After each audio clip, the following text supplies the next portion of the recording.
গল্পকথন কালবৈশাখীর সকল বন্ধুদের নমস্কার জানিয়ে আমি জয়ন্তী শুরু করতে চলেছি আজকের গল্পের আসর। সাহিত্যিক নবনীতা দেবসেনের লেখা ভ্রমণ কাহিনী দামাস্কাস গেট আপনাদের সামনে নিয়ে আসছি। আজ তার তৃতীয় ও শেষ পর্ব। এটি প্রকাশিত হয়েছিল 1995 সালে দেশ পত্রিকায় ধারাবাহিকভাবে। ঐতিহাসিক দামাস্কাস গেট তৈরি হয় দ্বিতীয় শতাব্দীতে। এই গেটটি জেরুজালেম শহরের উত্তর পশ্চিম প্রাচীরের লাগোয়া, যেটি একটি মহাসড়কের সাথে সংযোগ স্থাপন করে সিরিয়ার রাজধানী দামাস্কাস পর্যন্ত যায়। সাহিত্যিক নবনীতা দেবসেন পরিব্রাজক হয়ে 30 বছর আগে মধ্যপ্রাচ্য পরিদর্শনে গিয়ে স্বচক্ষে যা দেখেছেন তা আত্মভ্রমণ কাহিনীতে বর্ণনা করেছেন। শুনতে থাকুন দামাস্কাস গেটের তৃতীয় ও শেষ পর্ব। 70-এর দশকে যখন আরব দেশীয় আলখাল্লায় সুসজ্জিত কোনো পরদেশি খরিদ্দার দোকানে একবার পায়ের ধুলো দিলেই হলো, ব্যাস অমনি চোখে চোখে শেখ শেখ সম্ভ্রম ফুটে উঠত। আর আমাদের মতন তুচ্ছ ক্রেতারা পেট্রো ডলারের ডাকিনী মন্ত্রের জাদু বলে মুহূর্তেই অদৃশ্য। মুহূর্তেই এক দোকান মানুষ নেই হয়ে যেতুম বিক্রেতাদের দৃষ্টিপথে। ব্রিফকেস থেকে ক্যাশ টাকার তোড়া বের করার দৃশ্য সিনেমায় নয়, স্বচক্ষে দেখা। তাই আরবদের পয়সা কোথায় বলুন শুনলে কানে একটা ধাক্কা লাগেই, এবং খেয়াল হয় স্থান মাহাত্ম্য বলে একটা কথা আছে। এটা ইসরায়েল, এখানেই এই বাক্য উচ্চারিত হওয়া সম্ভব। আমরা এবার কোথায় যেতে চাই? মোহাম্মদের প্রশ্নে খেয়াল হলো আমরা ট্যাক্সিতে বসে আছি এবং গন্তব্যস্থল উল্লেখ করিনি। হেরডের তোরণ পার হয়ে এগিয়ে এসেছি। সুলতান সুলেমান সরণি দিয়েই যাচ্ছি এখনো আমরা। সামনেই সালাহদিন রাস্তা, সেই যে সুলতান সালাহদিন যার সঙ্গে ক্রুসের যুদ্ধ করেছিলেন রিচার্ড দ্য লায়ন হার্ট। রিচার্ডের শৌর্য বীর্যে মুগ্ধ হয়ে নাকি সালাহদিন তাকে নিজের ভগ্নিপতি করতে চেয়েছিলেন, কিন্তু এহেন অনার্য সম্বন্ধ পাতাতে মোটেই আগ্রহ হননি রিচার্ড। সুলতান সালাহদিন ইতিহাসে নানাভাবে খ্যাতি পেয়েছেন। সুশাসক হিসেবে তাঁর রাজ্যে বিক্রমাদিত্যের মতো সুনাম ছিল। সেই সুনাম এসে পৌঁছেছিল মধ্যযুগের ইউরোপে। তুর্কি আগন্তুকদের মাধ্যমে অ্যালজেব্রা, জ্যোতির্বিদ্যা আর চিকিৎসা শাস্ত্রের সঙ্গে। বোকাচ্চিওর কাহিনীতে পাই সুলতান সালাদিনের সঙ্গে বুদ্ধিমান ইহুদি বণিক মেলখিজেডেকের সুচতুর বাক্যালাপ, যে গল্পটি আবারও ব্যবহৃত হয়েছে অষ্টাদশ শতকের জার্মানিতে। ঈশ্বরের নেত্রে সকল ধর্মের সমান মূল্য, এই তত্ত্ব প্রচারের প্রসঙ্গে। ধর্ম নিয়ে মানুষের যুক্তিহীন অন্ধতার বিরুদ্ধে লেসিংয়ের নাটক প্রাজ্ঞনাথানে। সুলতান সালাদিনকে নিয়ে আরও অনেক কিংবদন্তি আছে। সেই জেরুসালেম শহর, সেই সালাদিনের নামে পথ, সেখানে আমি হাঁটব। আমি আর ডেভিড নেমে গেলাম ডেরেক সালেদিনের মোড়ে। ডেরেক মানে রাস্তা। মোহাম্মদকে 50 শেকেল দিয়ে দিল ডেভিড। আমি কিছু দেবার আগেই এবং চমকে উঠে মোহাম্মদ বলল, এ কি, এ তো অনেক বেশি। আমার ব্যাগে দুটো 100 শেকেলের নোট। ব্যাপারটা এমন দাঁড়াবে বুঝতে পারিনি। এখন যেমন ট্র্যাডিশন তৈরি হলো, চেন চাইবার আর সুযোগ নেই। ডেভিড মোহাম্মদের হাত ধরে সাধছে, নাও প্লিজ নাও। বুঝতে পারছি এটা তার আতিথ্যের প্রতিদান দেবার চেষ্টা, কিন্তু আমার কি হবে? ট্যাক্সিটা ডেকেছিলাম আমি, ভাড়া দেবার কথা আমার। ডেভিডকে পথে দেখে ডেকে তুলে নিয়েছি। ডেভিডের টাকা বের করারই কথা ছিল না। তারপর টের পাই ডেভিডের চোখ দেখে সে আশা করছে আমিও 50 শেকেল দেব। আমার কাছে দুটো 100 শেকেলের নোট ছাড়া একটি $10 নোট ছিল। আমি সেইটি দিলুম, তার আপত্তি সত্ত্বেও মোহাম্মদকে মুঠোয় গুঁজে, যাতে কত দিচ্ছি ডেভিড না দেখতে পায়। আমার পক্ষে সেটাই যথেষ্ট। মোহাম্মদেরও তার চেয়ে বেশি কখনো পাওনা হতো না, শুধু এই যাতায়াতে। আর তার আতিথ্যের মূল্য ওই শিশুর খেলা, ওই ঠাকুমার উঁকি দিয়ে যাওয়া, ওই ক্ষুদে শ্যালকের সলজ্জ হাসি, এসব কোনো অঙ্কের টাকাতেই শোধবোধ হবে না। $10.30 মতো। আপনাদের নিশ্চয়ই খুব হিসেবটা জানতে ইচ্ছা করছে। সুলতান সুলেমান সুলতান সালাদিনের অনেক যুগ পরের লোক। তিনি তুর্কি সুলতান। জেরুসালাম শহরটাকে যত্ন করে পুনর্নির্মাণ করেছিলেন। সারা শহরে ফোয়ারা বসিয়েছিলেন, দিঘি কাটিয়েছিলেন, রাস্তা বানিয়েছিলেন। যা যা করার কথা আর কি ভালো রাজাদের ইতিহাস বইতে যেমন পড়ি, তা সবই করেছিলেন। সুনামও কিনেছিলেন। তাঁরই নামে ইস্ট জেরুজালামের এই বড় রাস্তা, প্রধান রাজপথ। সালাদিনের নামের বড় রাস্তাটি এর গা থেকেই বেরিয়েছে। এটিও বিখ্যাত দোকানপাট, হোটেল, কাফে এসবের জন্য। একদাই ইস্ট জেরুজালামের জর্ডনের দখলে ছিল। এই অঞ্চলটি আরব পাড়া রয়ে গেছে। এখানে চারিদিকে আরবদের দোকানপাট, ঘরবাড়ি। ডেভিড আর আমি মোহাম্মদ ও হোসেনের কাছে বিদায় নিয়ে একটু হাঁটি। বইয়ের দোকানে ঢুকে পড়ি, পায়ে পায়ে দুজনেই। আরবিতে, হিব্রুতে গল্পের বই, কবিতার বই আছে, ছোটদের ছবির বই, অনেক সুন্দর রঙিন পোস্টার দেখলুম না কোনো। পুরনো ম্যাপের খোঁজ করলুম। হর্স্ট জর্গেনের, আমার হবু ছোট জামাইয়ের, খুব পুরনো ম্যাপ পছন্দ। পুরনো নতুন কোনো ম্যাপই নেই, শুধু হিব্রু আর আরবিতে লেখা কিছু ভ্রমণ নির্দেশিকা। আশ্চর্য তো, এই শহরে ট্যুরিস্টরা তো ইংরেজি গাইডই খুঁজবে, কিনবে, কিংবা ফরাসি, জার্মান। তারা এ পাড়ার বইয়ের দোকানে আসবে না, তাদের জন্য অন্য পাড়া আছে। আর তাদের সুভিনিয়ারের জন্য আছে প্রাচীর নগরের দোকানের সারি। এসব ছোট দোকান স্থানীয় মানুষদের জন্য। আমরা দ্বিভাষী কবিতার বই খুঁজছিলাম, হিব্রু আর ইংরেজি দুই ভাষাতেই ছাপা। আরবিতে আছে আর হিব্রু কবিতার বই আছে, কিন্তু দ্বিভাষিক কিছু নেই। ডেভিডের কথাই ঠিক, এ পাড়ার বইয়ের দোকান স্থানীয় আরব দেশীয় ট্যুরিস্টদের জন্য, মার্কিনীদের জন্য নয়। সত্যি, অতক্ষণ যে ও পাড়ায় ঘোরাঘুরি করলুম সেদিন, পথে একজনও মার্কিনী ট্যুরিস্ট মার্কা মারা চেহারা চোখে পড়ল না। কিন্তু ডেভিডকে বললুম, খিদে পেয়েছে, চলো একটা দোকানে ঢুকি। ডেভিড বলল, এ পাড়াতে? না না, এখানে কোনো খাবার দোকান নেই, তুমি ও পাড়াতে ফিরে যাও, সব রেস্তোরাঁ ওদিকে। শুনে আমি অবাক। স্পষ্ট দেখছি ধাবার মতন সব দোকান রয়েছে, সেখানে বড় বড় ঘুরন্ত শুলে চড়ানো কি যেন জন্তু ঝলসানো হচ্ছে। চমৎকার গন্ধও বেরোচ্ছে। লোকজন খাচ্ছে, খেতে খেতে হাঁটছে, আর বলে কিনা খাবার দোকান নেই। ডেভিডের কি মাথা খারাপ? ওই দোকানটা তবে কি? ওটা তো একটা রেস্তোরাঁ। ওই তো ওখানে সিরিয়ান ব্রেড আর স্যালাড আরও কী সব বিক্রি হচ্ছে। মেনুও লেখা আছে সামনে ব্ল্যাকবোর্ডে, কিন্তু পড়বার উপায় নেই। ওসব তো সিরিয়ান দোকান, তুমি ওই খাবার খেতে পারবে? আরে, এ আমাকে ভেবেছে কি? কলকাতার রাস্তায় ফুচকা, আলুর চপ, মাটন রোল খাওয়া পাকস্থলী আমার। আমি কি ডেভিডের মতন সেদ্ধ আলু আর সেদ্ধ মাংস খেয়ে বড় হয়েছি? ডেভিডই আসলে খেতে পারবে না ওই বস্তু, তাই বলছে। আমাদের খুব অভ্যেস আছে গুরুপাক এবং ধুলোপাক। ভোজন তুমি বরং পারবে না, ব্রিটিশ রান্না যা হালকা। ডেভিডের চোখ মুখে হাজার বাতি জ্বলে উঠল। আরে, আমি তো এই ইস্ট জেরুজালামে একটা হোটেলে আছি, প্রত্যেক দিনই এইসব দোকানে খাই। আমি তো ব্রিটিশ গায়ানাতে ছিলাম, ঝাল ঝোল গোটকারি রান্না করতে পারি। আমি ভেবেছি তোমারই হয়তো। দ্বিতীয় কথার আগেই ফরওয়ার্ড মার্চ করা আমরা দুজনে সামনে ছোট্ট নামহীন একটা খাবারের দোকানে ঢুকে পড়ি। নোংরা নয়, 3টে টেবিল আছে, 6টা চেয়ার, একটা লম্বা কাউন্টার আছে। বেশ দ্রুত বিক্রি হয় দেখলুম। বসে খাওয়ার লোক নেই, সবাই ঠোঙায় করে কিনে নিয়ে যাচ্ছে। আমরাই রাজার মতো আপ্যায়ন পেলুম। শুলে চড়ানো মাংসটা ভেড়ার, ওটা একটা কাবাব, মশলাদার নয়। ডেভিড বলল, খুব সুস্বাদু। আর কাচের কাউন্টারে দেখলুম ভালো ভালো দেখতে মাংস টাংস আছে।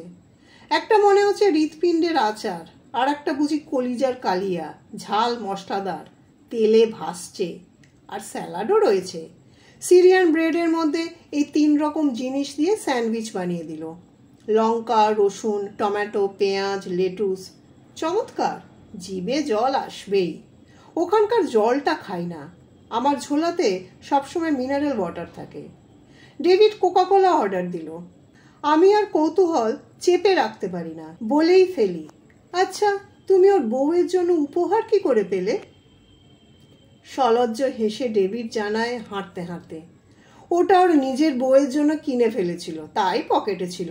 ওদের সৌজন্যের তুলনায় ওটা তো কিছু নয়, একটা দুল কেবল। খেতে খেতে ডেভিড তার স্ত্রী কন্যাদের ছবি দেখালো। ঠিকানা দেওয়া নেওয়া হলো। আমি যখন অক্সফোর্ডে 3 মাস থাকবো সামনের ট্রিনিটি টার্মে, এই তো 1 মাসের মধ্যেই, তখন নিশ্চয়ই দেখা হবে, হয় লন্ডনে নয়তো অক্সফোর্ডে। হ্যাঁ, দেখা হয়েছিল লন্ডনে, ডেভিডের চমৎকার বাসাতে। ফরাসি বউয়ের সঙ্গেও খুব ভাব হয়ে গেছে। আর সানন্দে আবিষ্কার করেছি ডেভিড দারুণ রান্না করে, খুব খাওয়াতে ভালোবাসে, দারুণ ছবিও আঁকে। যে যার বিল মিটিয়ে বেরিয়ে এলুম। ডেভিড গেল তার কাজে। আমার হাতে তখনও খানিকটা সময় আছে, আর মনে অসীম কৌতূহল। অতএব হাঁটতে শুরু করি সুলতান সুলেইমান ধরে দামাস্কাস গেটের দিকে। ইচ্ছেটা হেঁটে হেঁটে মিশকানাট শাহ আনানিমে পৌঁছে যাওয়া। মিশকানাট একটা সম্ভ্রান্ত প্রতিষ্ঠান জেরুজালেমে। বিশিষ্ট শিল্পী, লেখক, পণ্ডিত, গবেষকদের আহ্বান করে এনে আতিথ্য দেয়। 3 বছর অন্তর আন্তর্জাতিক কবি সম্মেলন করছে কিছুকাল যাবৎ। এটি 3য়। ভারতবর্ষের আমন্ত্রণ এই প্রথম। সাধে কি বলেছি, আমার দারুণ কপাল ভালো। মিশকানাট খুব দামি পাড়াতে, ডেভিড হামলেক রাস্তায়। পথ সোজাসুজি বলেই তো মনে হয়েছিল, যদিও সঙ্গে না আছে ম্যাপ, না ভাষার জ্ঞান। হাঁটছি তো ঠিক যেন গড়িয়াহাটের ভিড়। ফুটপাতে গিজগিজ করছে মানুষ, আর মাটিতে বেসাতি নিয়ে হকাররা বসেছে। আইসক্রিম খেতে খেতে 2টো ছেলে যাচ্ছে। আমার গায়ে যে খানিকটা আইসক্রিম গড়িয়ে পড়লো ধাক্কা লেগে, তাতে ভ্রুক্ষেপও নেই। ঠিক যেন দেশের খোকারা। এটা যে এশীয় অঞ্চল টের পেতে সময় লাগে না। অস্বীকার করব না, ইসরায়েল আমাকে মুগ্ধ করেছে। কিংবদন্তি, ইতিহাস আর প্রকৃতির যুগপৎ আক্রমণে আমি কাত। ছাত্র বয়সের ইসরায়েল অ্যালার্জি উবে গেছে। আজ হোসেন, মোহাম্মদ, হাইমান, নাদিয়াদের সঙ্গে দেখা হবার পরে ভুলতে পারছি না। যতই মোহিনী হোক, এ দেশ বড়ই জটিল, বড় কঠিন ঠাঁই। এই জট আমাদের ভারত, পাকিস্তান, বাংলাদেশ, শ্রীলঙ্কা সুবিশাল জোটের চেয়ে তীব্রতর, কঠোরতর। এই দ্বৈত ঘৃণার ইতিহাস কিংবদন্তির কাল থেকে এদেশের মানুষের চিত্তে প্রবাহিত হয়ে এসেছে। মন ভালো লাগছিল না। যদি আমার ইসরায়েল যাত্রা আরাফাত ও র্যাবিনের নোবেল শান্তি পুরস্কার গ্রহণের পরবর্তী ঘটনা, কিন্তু শান্তি কোথায়? যুদ্ধ না চলা মানেই কি শান্তি? ইহুদি তরুণ তরুণীদের আর্মি ট্রেনিং বাধ্যকারী, আরব তরুণ তরুণীদের কিন্তু সেটা দেওয়া হয় না। এই তরুণ মিলিটারি ইহুদিকুল পথে ঘাটে, বাসে, রেস্তোরাঁয় সর্বত্র উদ্যত বন্দুক কাঁধে ঘুরে বেড়ান। তাদের দেশের এটাই আইন। এতে কি শান্তি আসে? এক দলের ঘাড়ে বন্দুক, আরেক দল নিরস্ত্র। এতে কি পারস্পরিক বিশ্বাস সম্ভব? মৈত্রী দূরস্ত।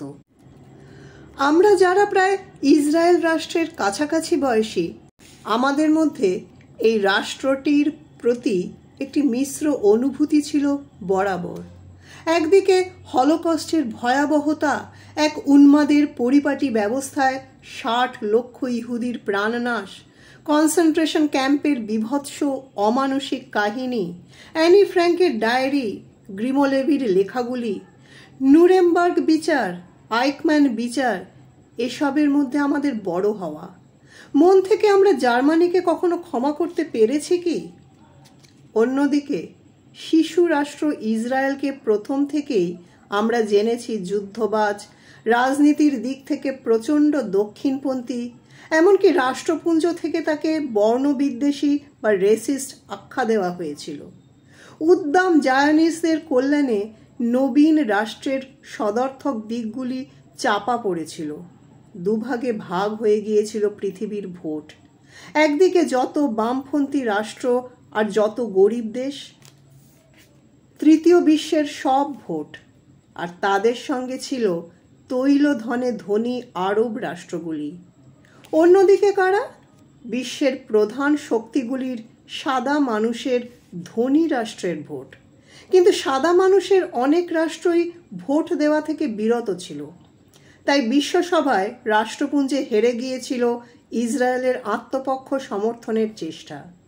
ইতিহাসের কত বড় বিদ্রূপ, রেসিস্ট দুর্নাম রটে গেল তাদেরই। পশ্চিমী সভ্যতার ইতিহাসে যারা রেসিজমের উৎকটতম শিকার, কিন্তু যা রটে তা কিছু বটে। ফলে আমাদের মধ্যে ইহুদি প্রীতির গভীরতা থাকলেও ইসরায়েল প্রীতি ছিল না। আমাদের কাছে ইহুদি আর ইসরায়েল এক ছিল না, বরং বিচিত্র এক বিচ্ছিন্নতা ছিল। মাথার মধ্যে শব্দ দুটিতে একটির প্রতি গভীর মমতা, নৈতিক দায়িত্ববোধ, আর অন্যটির প্রতি স্পষ্ট অপ্রীতি। তখন পৃথিবীতে ইসরায়েল ছিল আমেরিকারই হাত নুড়কুত। বামপন্থী ইহুদিদের মধ্যেও তখন ইসরায়েল প্রীতি ছিল না। আমার বিদেশে ছাত্র বয়সের অভিজ্ঞতায় দেখেছি অধিকাংশ বন্ধুত্বই গড়ে উঠেছিল ইহুদিদের সঙ্গে, ইংল্যান্ডে, আমেরিকায়। বোধহয় তারা সর্বত্রই নিজেদের বহিরাগত মনে করে বলে, আর আমি তো বহিরাগতই, তাই মনের মিল হয়ে যেত। আর বিশ্ববিদ্যালয়ে যখন প্রধানত বামপন্থী ইহুদিদের দেখা মিলত, কাউকেই দেখতুম না ইসরায়েলে যাবার কথা ভাবতে। আশ্চর্যভাবে এখন দিনকাল পাল্টেছে। সেই ইহুদি বন্ধুদের মধ্যে ধর্মভাব জেগেছে অনেকের, যেমন ঘটছে হিন্দু মুসলমান বন্ধুদের মধ্যেও। মৌলবাদ যে কেমন করে নিঃসারে বিষাক্ত শিকড় সম্প্রসারণ করে আত্মার দখল নিয়ে নেয় তা বোঝা কঠিন, বড় ভুতুড়ে ব্যাপার। ইসরায়েলের দেখতে শুরু করেছি গত কয়েক বছর হলো। যখন থেকে কিছু ব্যক্তিগত ইসরায়েলি বন্ধু হয়েছেন, তাদের দেখে শিখেছি সব ইসরায়েলি মৌলবাদী নন, সব ইসরায়েলি আরব বিদ্বেষী নন। ইসরায়েলে প্রচুর খোলা মনের বামপন্থী মানুষ এখন রয়েছেন, ছাত্র, শিক্ষক, কবি, শিল্পী। দিনকাল সব অর্থেই পাল্টেছে। ইসরায়েলেই এখন অনেক ইহুদি আছেন যারা আরবদের শুভার্থী, যারা প্রকৃত অর্থেই শান্তি চান। ইসরায়েলে খবরের কাগজ, রেডিও, টিভি সর্বত্র আমাকে প্রশ্ন করা হতো, কবিতা উৎসবের পরে আমি কেন হিব্রু শিখতে উলপাম আকিবাতে যাচ্ছি। কেন হিব্রু? সত্যিই তো দুটি কারণে। পৃথিবীর ক্ষুদ্রতম গণতন্ত্রটি কিভাবে চলে একটু জানতে ইচ্ছে ছিল। বৃহত্তম গণতন্ত্র যে কিভাবে চলছে সেটা তো দেখতেই পাচ্ছি। এটা বুঝতে হলে কবিতা উৎসবের 10 দিন যথেষ্ট নয়। সেখানে তো মেলামেশা বিদেশি কবিদের সঙ্গে, মিরোস্লাভ হোলুব, গলভে কিনেল, লুসিল ক্লিফটন, জন সিলকিন, ওদেশি কবিরাও রয়েছেন, আমিখাই, নাতান জাক, ইৎসাহক লার, ইসরায়েল হার, শিলা কাউফম্যান, আরও অজস্র কবি। কিন্তু কবিদের দিয়ে কি একটা গণতন্ত্রকে চেনা সম্ভব? আজ্ঞে না। কবিদের একটা অন্য গণতন্ত্র আছে। নাতান জাতকে দেখে খুব চেনা মনে হলো। অবিকল শক্তি, চেহারাটা একদম আলাদা, ভাষাটা হিব্রু, স্বভাবটা যমজ ভাইয়ের মতন, আর স্বদেশী পাঠকের ভালোবাসাও পান তেমনি। যা হোক, কবিতা উৎসবের কথা আজ নয়, অন্যদিন। কিছুদিন থাকার ইচ্ছে ছিল ইসরায়েলে, দেশটাকে চিনতে। কেন চেনার ইচ্ছে? কিসের কৌতূহল আমার? দুটো। প্রথমত, দেশ বিদেশের ভিন্ন জাতের, ভিন্ন পাতের, ভিন্ন সংস্কৃতির, ভিন্ন ভাষার আলাদা আলাদা এসে পড়া মানুষগুলোকে এক জায়গায় জড়ো করে কেবল একমাত্র ইহুদি ধর্মের বাঁধনে বেঁধে যে প্রতিশ্রুত স্বদেশটি প্রতিষ্ঠিত হয়েছে, সেটা কেমন শক্তপোক্ত। কি করে এরা? এক জাতি, এক প্রাণ, একতার উদাহরণ হয়ে বসবাস করছেন একটা নতুন দেশে এসে, যেটা তাদের পুরনো দেশ। দ্বিতীয়ত, অতি প্রাচীন একটি ভাষাকে, এরা বলেন 5000 বছর, যেটি বহুকাল ধরে কেবল ধর্মশাস্ত্রের ভাষাতে পর্যবসিত হয়েছিল, তাকে ধর্মের সিন্দুক থেকে বের করে ঝেড়ে ঝুড়ে ইস্ত্রি চালিয়ে রিপুকর্ম করে হাট বাজার আপিস স্কুল সিনেমা থিয়েটার আড্ডা প্রেম আদালত খবর কাগজ রেডিও টিভির ভাষা করে তুলতে পারলেন? গল্প গান কবিতা নাটকের ভাষা সংস্কৃতের পাশাপাশি লাতিনের পাশাপাশি হিব্রুকে রেখে দেখলে অবিশ্বাস্য মনে হয় এই অসামান্য দক্ষতা। আধুনিক ইসরায়েলের প্রতি এই দুটি আমার প্রধান ঔৎসুক্য। আর কিংবদন্তির দেশ, বাইবেলের দুধ মধুর রাজ্য, যিশুর দেশ, বেদুইনদের দেশ, এর প্রতি আমার আশৈশবের মুগ্ধতা। পথের ধারে কত কিছু বিছিয়ে মাটিতে বসেছে ফিরিওয়ালারা, নারী পুরুষ যে যার সওদা হাঁকছে, খদ্দের ডাকছে। মেয়েরা কিন্তু চেঁচাচ্ছে না, মেয়েরা প্রধানত বসেছে ফলমূল শাকসবজি নিয়ে। আমার চেনা ফল চেনা সবজি দেখে এগিয়ে গিয়েই হলো মুশকিল। কিনে তো লাভ নেই, মিশকেন্টে যা খেতে দেওয়া হয় ফুরোতে পারি না, কিন্তু শাড়ির প্রান্ত চেপে ধরে টানে যে। এই পাড়াতে শুনেছি পকেটমার হয়, শক্ত করে ঝোলাটি আঁকড়ে আছি। রাস্তায় ঢেলে জামা কাপড় টি শার্ট বিক্রি হচ্ছে চটি বই, উঁচা ছবি। হঠাৎ দেখি অমিতাভ, হ্যাঁ ফুটপাতে শাহেনশাহ বচ্চনের ছবি। জেরুজালেমের ফুটপাতে অমিতাভের সঙ্গে দেখা হয়ে খুবই আনন্দ হলো বলা বাহুল্য। তখন কি জানি এরপরেই দেখব ফুটপাতে ঢেলে ভিডিও ক্যাসেট বিক্রি হচ্ছে, আর সেখানে অসংখ্য হিন্দি ছবি। হাম আপকে হ্যায় কোন পর্যন্ত এসে গেছে। অমিতাভ ছাড়া আছেন জ্যাকি শ্রফ, শাহরুখ খান, এবং ভিড়ের মধ্যে আহ্লাদের সঙ্গে আমি আবিষ্কার করি দেবানন্দের চিরযৌবনের সেই পরিচিত দুষ্টু হাসি, দিলীপ কুমারের সেই চেনা উদাস সুদূর দৃষ্টি, রাজ কাপুর, নার্গিস, রেখা, হেমা মালিনী। সেই ক্যাসেটের দোকানের মালিকের আমাকে দেখে কি যে উচ্ছ্বাস জাগলো, যেন কতদিনের চেনা বান্ধবীকে ফিরে পেয়েছে। একের পর এক ক্যাসেট তুলে আমাকে দেখায় আর অজানা ভাষাতে কিনতে বলে। এতক্ষণে আমার খেয়াল হলো জেরুজালেমে আমি আজ পর্যন্ত একটিও ভারতীয় মুখ দেখিনি, একটিও শাড়ি পরা মেয়ে দেখিনি শহরের পথে ঘাটে কোথাও, অথচ কোনো অস্বস্তি বোধ করিনি হেঁটে বেড়াতে। কাউকেই আমার দিকে অবাক অবাক চোখে চেয়ে থাকতে দেখিনি, যেমন ঘটেছিল স্পেনে একা একা ঘোরার সময় গত বছরে, অথবা ইতালির গ্রামে 1993-তে। অবাক হবে কেন? এরা তো অনবরতেই শাড়ি পরা মেয়েদের দেখছে, তারা নাচছে গাইছে, গাছ ধরে ঘুরছে, হাপোস নয়নে কাঁদছে, প্রবল পরাক্রমে প্রেম করছে। আমি তো কেবল হাঁটছি, এ আর দেখবার কি আছে, তাই গায়ের কাপড় গায়েই রয়েছে। একের পর এক থামের সারি দেওয়া গাড়ি বারান্দার তলা দিয়ে হেঁটে যাচ্ছি। পথে ঠেলা গাড়িতে ফল ঢেলে বিক্রি হচ্ছে পিতল, পাথর, পুঁতির গয়না, নানা রকমের সুন্দর সুন্দর কৌটো, পেতলের বাসন, কত কি। দেখতে দেখতে যাচ্ছি। হঠাৎ গুড আফটারনুন ম্যাডাম, চমকে উঠি। কে?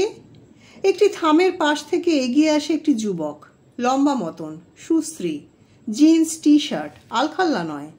You from India? আমি বলি হ্যাঁ। I was in India, in Bombay. শুনেছি ইদানিং ইসরায়েলি তরুণ তরুণীদের মধ্যে ভারতবর্ষ ভ্রমণে যাবার হিড়িক লেগেছে। এখানে বাধ্যকরী সৈনিক শিক্ষার ফলে ছেলেমেয়েরা আত্মার শান্তির খোঁজে ছুটে যাচ্ছে ইন্ডিয়াতে। বাবা মাদের সেটা পছন্দ নয়। কেন? ইসরায়েলে বুঝি আর তোমাদের আধ্যাত্মিক আশ্রয় নেই? 5000 বছরের প্রাচীন সভ্যতায় বললেই হলো পেগান ইন্ডিয়ার কি আছে যা ইসরায়েলের নেই? এই নিশ্চয়ই সেই ছেলেদেরকেও। এরা নেপালে যায়, গাঁজা খেতে শেখে, দিল্লি আগ্রা গোয়া ঘুরে বেড়ায়, ফিরতে চায় না দেশে। কিন্তু এ তো বলছে বম্বে। ছেলেটি আমার পাশে পাশে হাঁটছে। ইংরেজি ভাষার প্রতি আমার বিদেশে গেলেই একটা কেমন অস্বাস্থ্যকর প্রীতি জন্মায়।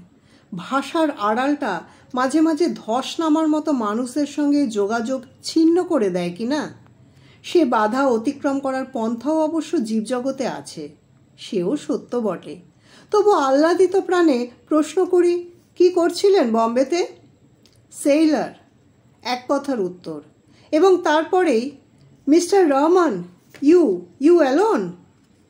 বিদেশি কেউ এই প্রশ্নটা আমাকে করলেই আমি সাবধান হয়ে পড়ি এবং একাই 100 হয়ে যাই। সঙ্গে কেউ নেই, এই উত্তরটা সর্বনেশে। তাই বলি, আমরা তো একটা দল এসেছি ইসরায়েলের সরকারি নিমন্ত্রণে। ভাবলুম খুব বুঝি একটা ওজনদার উত্তর দিয়েছি। তাতে ছেলেটি বলল, আই লাভ ইউ। আমি ভাবলুম ভুল শুনেছি। চমকে তার মুখের দিকে তাকাতেই সে নির্বিকার চিত্তে আবার বলল, I love you. You love me? Yes. একটু সঞ্জয় দত্ত টাইপের চেহারা, কেবল চুলটা লালচে, চোখটা নীলচে, চামড়াটা গোলাপি। মরুভূমির বেদুইনরা কি এখন সমুদ্রের নাবিক হয়? রহমান কি ড্রাগ অ্যাডিক্ট? ও কি ঘোরের মধ্যে রয়েছে? মনে হচ্ছে ও আসলে ফিউচার টেন্সেই কথা বলতে চায়। আমাকে ওর সিদ্ধান্ত জ্ঞাপন করছে না, উদ্দেশ্যটা জ্ঞাপন করছে। আমাকে কুপ্রস্তাব দিচ্ছে। No, I don't love you. সকর্ণে শুনলাম এই সহজ উত্তরটি চটপট খুব সহজ গলায় আমি দিচ্ছি, হাঁটতে হাঁটতে। স্পিড বাড়িয়ে ফেলেছি আর চমকিত মন চকিত নয়নে ট্যাক্সি খুঁজছি। রহমানও স্পিড বাড়িয়েছে। অতএব আমি রাস্তায় নেমে পড়ি। মস্ত বড় গাড়ি ঘোড়া ভর্তি রাস্তাটা খুব মন দিয়ে ক্রস করতে থাকি।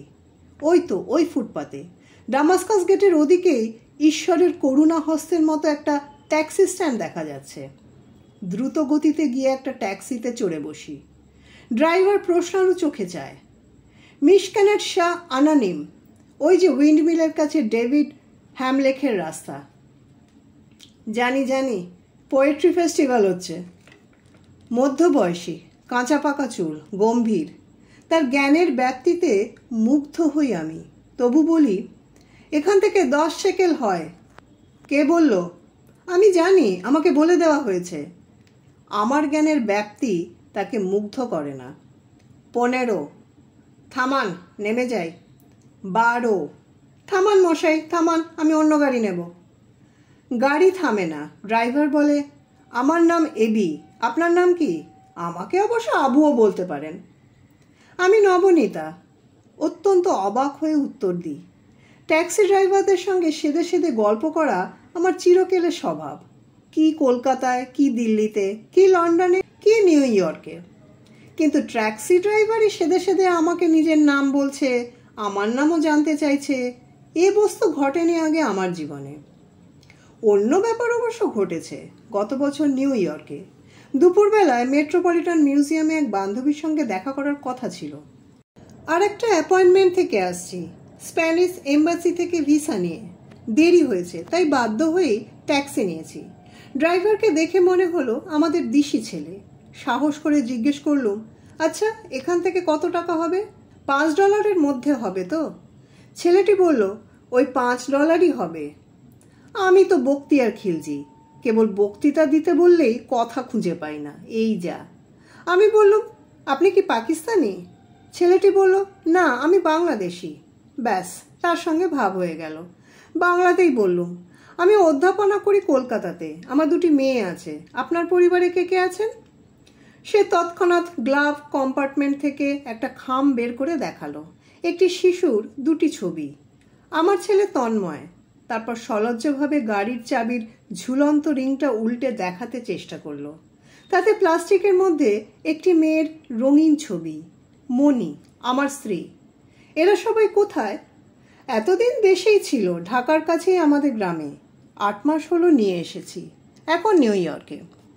ছেলেটির নাম তৈবুর রহমান। তৈমুরই শুনেছি, তৈবুর এই প্রথম শুনছি। গল্প করতে করতেই মেট্রোপলিটন মিউজিয়াম এসে গেল। মিটারে $5। আমি নোটটা হাতে ধরেই ছিলুম।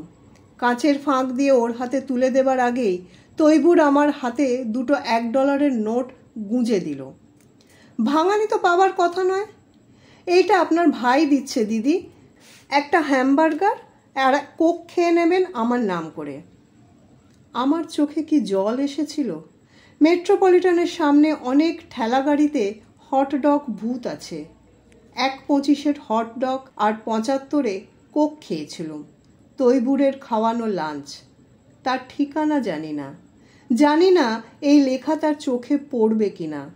তবে ট্যাক্সি ড্রাইভার যে খুশি হয়ে প্যাসেঞ্জারকে টিপস দেয় সেটা দেখলুম জীবনেই প্রথম। এই জেরুজালেমের ড্রাইভার কি আরেক তৈবুর?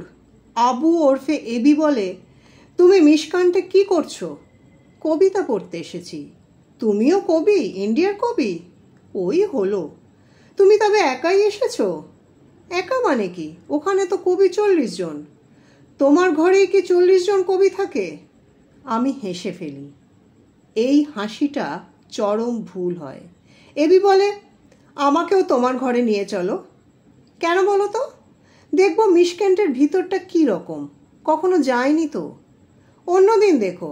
কেন, আজই চলো তোমার ঘরে, আমাকে 1 কাপ কফি খাওয়াও। ট্যাক্সি ভাড়াটা দিতে হবে না, ফ্রি রাইড।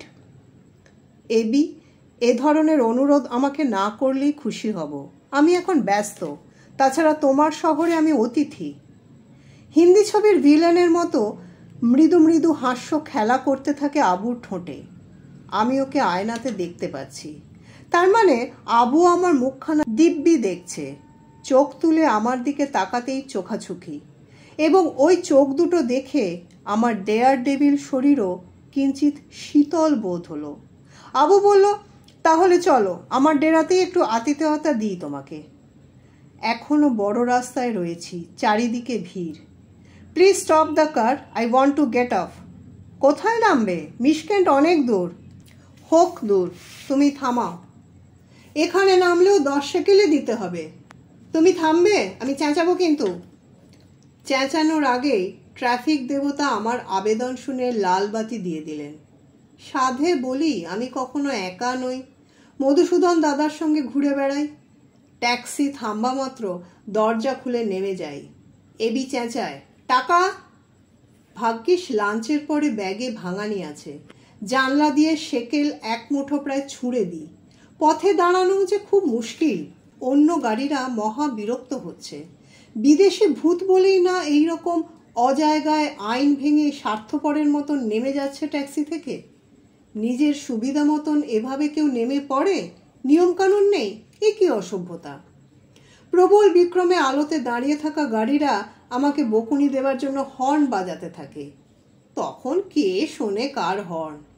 আধা চোখ খোলা, আধা কান খোলা, আধা মন বোঝা অবস্থায় রাস্তা পার হতে থাকে। রাস্তাটা এত চওড়া, যেন গড়ের মাঠ, ফুরোতে আর চায় না। অচেনা গাড়িগুলোর অভদ্র হর্ন মাথার মধ্যে অবিরল ঝনঝন করে বেজে যাচ্ছে। মিশকেন্টে পৌঁছে দেখি রেডিওর লোকজন এসে গেছে। কাউন্টারের মেয়েটি বলল, তোমার এক বন্ধু তোমার জন্য এটা রেখে গেছেন। সুন্দর কারুকাজ করা মাটির ঘটে পোঁতা সবুজ ফোয়ারার মতো পাতায় ঘেরা একটি উদ্ধত সাদা মঞ্জরি। সুগন্ধ সারাটা লাউঞ্জ আচ্ছন্ন করে রেখেছে। ঘরটি 2 হাতে জড়িয়ে নিজের ঘরের দিকে ফিরতে থাকি। কি গাছ, কি ফুল! দেখতে খুব চেনা চেনা, কিন্তু গন্ধটা চিনি না। গল্পকথন কালবৈশাখীর আসরের আজকের পর্বটি কেমন লাগলো তা জানাতে ভুলবেন না। ভালো লাগলে লাইক ও শেয়ার করে নেবেন, সাথে সাথে আমাদের চ্যানেলটি সাবস্ক্রাইব করে নেবেন। আবার আসবো অন্য একদিন অন্য আরেকটি পর্ব নিয়ে।